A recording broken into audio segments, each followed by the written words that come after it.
Energy Secretary is the first of President Trump's appointees to visit the land of enchantment. News 13's Bella Olage shares his response to President Trump's promise to cut the federal workforce and how it could impact our state's national laboratories.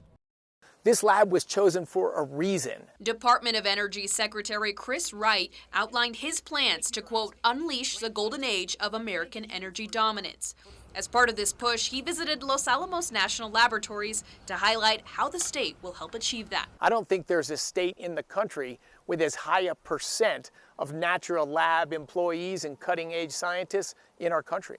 Despite recent government layoffs and payouts as part of the Trump administration's effort to cut federal spending, Secretary Wright does not expect it will affect the labs. If there's an impact, it would be incredibly modest, but likely zero impact. As for the funding behind projects coming out of the laboratories, a lot of that is still flowing.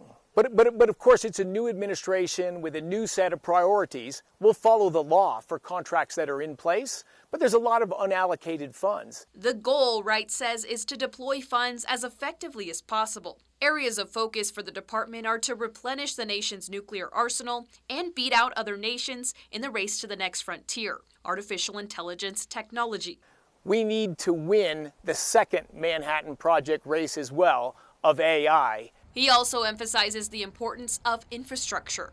So there will be aggressive efforts from the DOE and across our government to grow electricity production, technologies to make our grid more robust, and technologies to make our grid smarter. Following his tour of the facilities, Wright had this message for the people of our state. I want to thank New Mexico and New Mexicans for the great culture and the great contributions to our country. Bella Olage, KRQE News 13.